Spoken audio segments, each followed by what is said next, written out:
The Samsung Galaxy S25 Edge is a remarkably lightweight phone and it feels different than anything else I have tried. The phone offers top-notch performance and stays cool under pressure, but the battery life isn't great and the charging speed is too slow. This phone fills a niche for Samsung fans, but it won't win over a new audience or raise eyebrows among the competition. It's just a slimmer option for folks who aren't satisfied with the current Galaxy lineup. If the Galaxy S25 Plus is too thick or the Galaxy S25 Ultra is too much, the Edge fits neatly in between.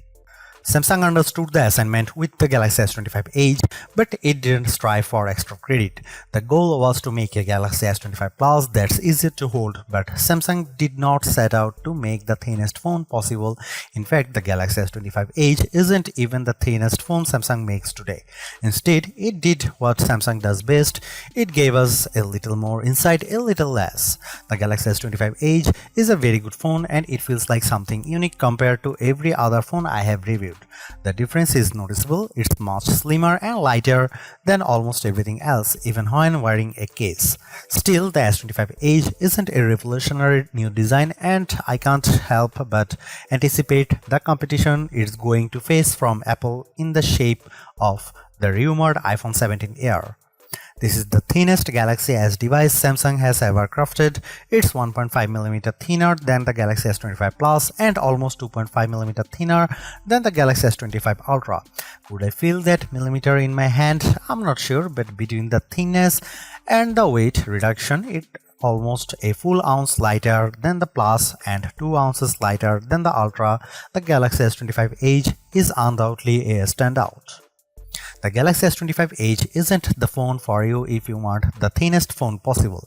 It's the phone for you if you want a Galaxy S25 Plus but wish it were easier to hold. It's the Galaxy S25 Ultra minus the extra bits that you wouldn't use. Like the S Pen stylus, it's not something totally new, but it's a better option for the right buyer. But why didn't Samsung go for broke? Why not make the Edge the absolute thinnest smartphone ever? The Galaxy Z Fold 6 is 5.6mm thin when it's unfolded. Had it shaved another 0.3mm off the Edge, Samsung could have at least said that this is the thinnest Samsung phone you can buy. The answer, of course, is battery life. The Galaxy Z Fold 6 is super thin, but the battery is split between the two halves. Each half of the Galaxy Z Fold 6 packs only about 2200 mAh of battery life, which a lot less than 3800 mAh battery the Galaxy S25 Edge offers. A thinner Galaxy S25 Edge would have meant a smaller battery, and based on my testing, the Galaxy S25 Edge is using the smallest battery it can get away with. The Edge had trouble lasting past dinner time in my testing period. If Samsung had made the Edge the thinnest phone ever, it probably wouldn't last through my lunch break. I have no doubt Samsung could build such a phone, but I wouldn't recommend it. That makes the S25 Edge a pleasantly thin phone that is simply not very special. There are no special features that set it apart from the rest of the Galaxy S25 lineup. There's nothing new here. It's a well-crafted device that delivers exactly what I expected, no more and no less. That's not a bad thing, it's just predictable. The big problem is that Samsung is competing against a specter. The iPhone 17 Air could arrive later this year, and it's hard not to see the Galaxy S25 Edge as a preemptive attack by Samsung on Apple's next design concept, because no mistake, Apple is going to make a big deal out of going thin. Apple is going to pretend it invented the millimeter. If and when Apple launches an iPhone Air in September, it will act like thinness is the biggest design innovation since the capacitive touchscreen.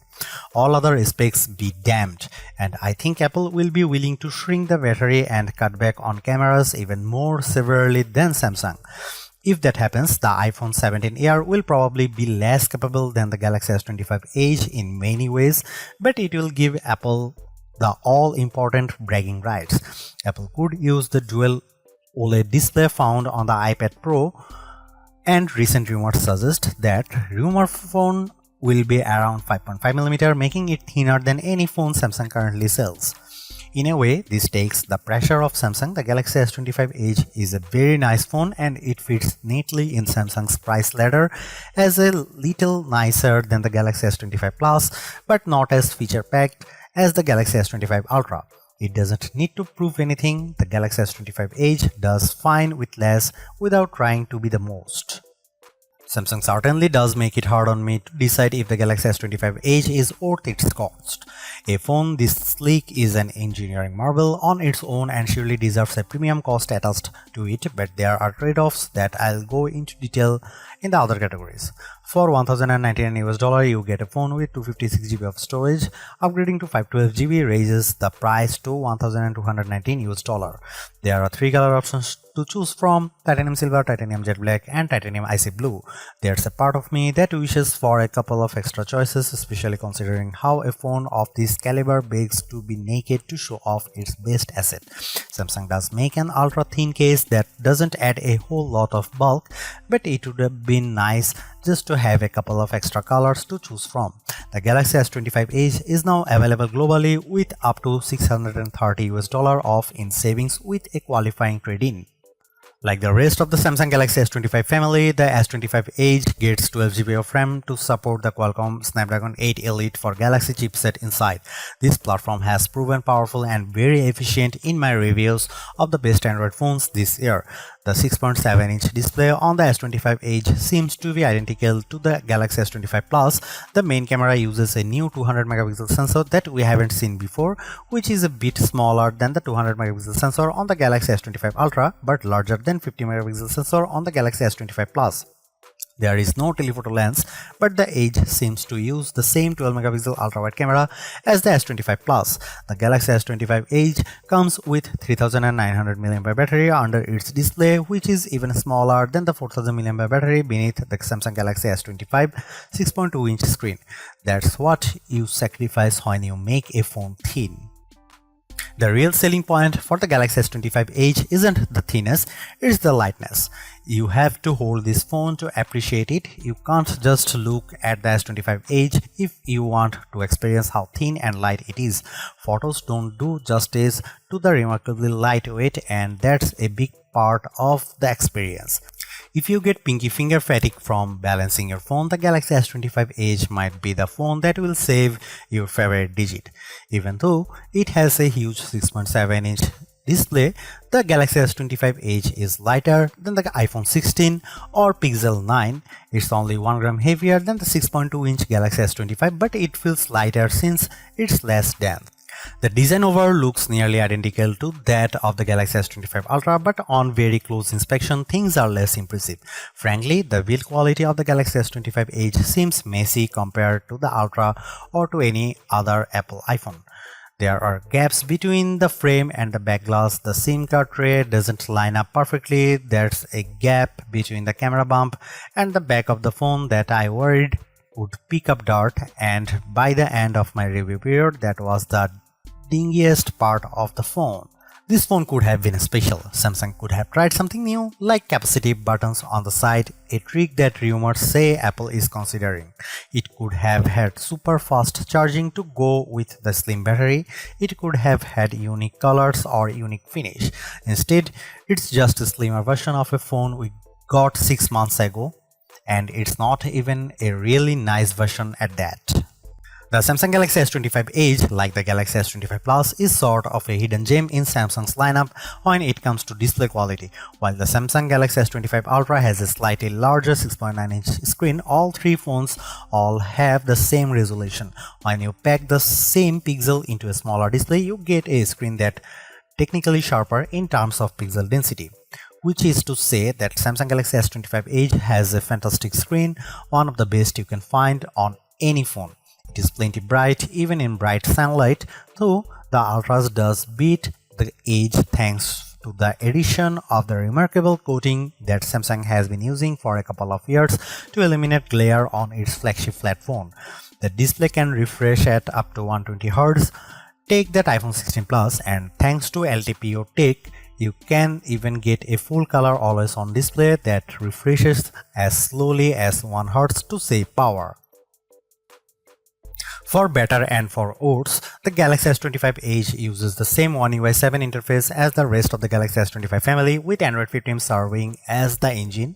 Samsung and Google seem to be locked in a perpetual struggle to control Samsung's phones, so you'll get two web browsers, two photo gallery apps, even two wallets and two different password managers. There are plenty of Galaxy AI features on the phone, and it comes with Google Gemini preloaded and ready to take over the power button at your beck and call.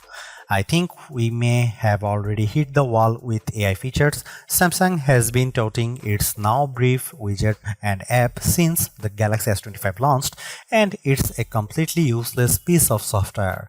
It's supposed to learn things about me and then offer information tailored to my needs, but nothing like that happens. I've been wearing a Galaxy Watch Ultra and Galaxy Buds 3 Pro while using the Galaxy S25 Edge for 2 weeks. The Now Brief offers no more than today's weather, a missive that feels creepy coming from an AI, and the first few events on my work calendar, which are usually the first 3 people who took the day off and logged it properly. At worst, Now Brief offers me partisan political news. I filter out most politics from my social feeds, and I don't talk about politics in my text messages. So I'm not sure why Now Brief thinks politics are what interests me. It's inescapable. Thankfully, Samsung has confirmed that the Galaxy S25 Edge will get 7 years of major Android and security updates, so it should last through Android 22, just like the rest of the Galaxy S25 family. When I heard that the Galaxy S25 Edge would use fewer cameras than its S25 stablemates, with one big 200 megapixel main sensor and a supporting ultra-wide, I was excited at the prospect. After all, one of Leica's most popular cameras, the Leica Q3, uses a single large sensor and a wide lens and fakes all of the zoom with digital cropping. If anybody can pull off the same trick on a camera phone, it's Samsung. Nope, I'm disappointed to say the cameras are fine but not groundbreaking. I was hoping the Edge would be a trendsetter. Instead, it runs down the middle of the road without faltering. It does a great job at the things Samsung camera phones do well, but it can't handle the all-in-one duties of the Galaxy S25 Ultra. There are no surprises with the Galaxy S25 Edge cameras. The main camera uses a 200 megapixel sensor with a wide lens, and that sensor is a bit smaller than the 200 megapixel sensor on the Galaxy S25 Ultra. No surprise then that the Ultra is still the best Samsung camera phone in more ways than one. Here are some camera samples of the Samsung Galaxy S25 Edge.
I was expecting excellent performance from the Galaxy S25 Edge, and this phone delivered beyond my expectations.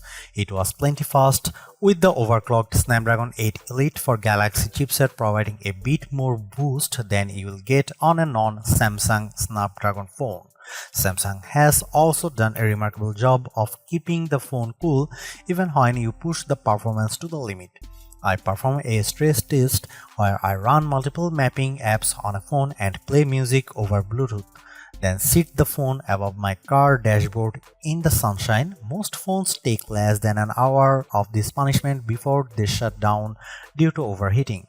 The S25 Edge never quit, managing to stay cool enough to function for as long as I needed.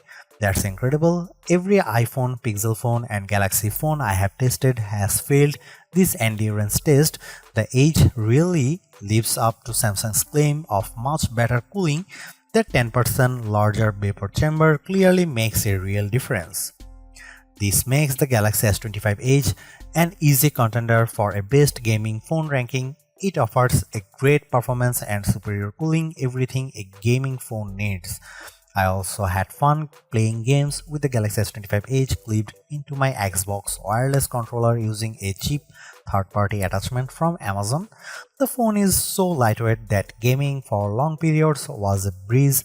It's a nice way to kill time while I wait for my Switch 2 to arrive.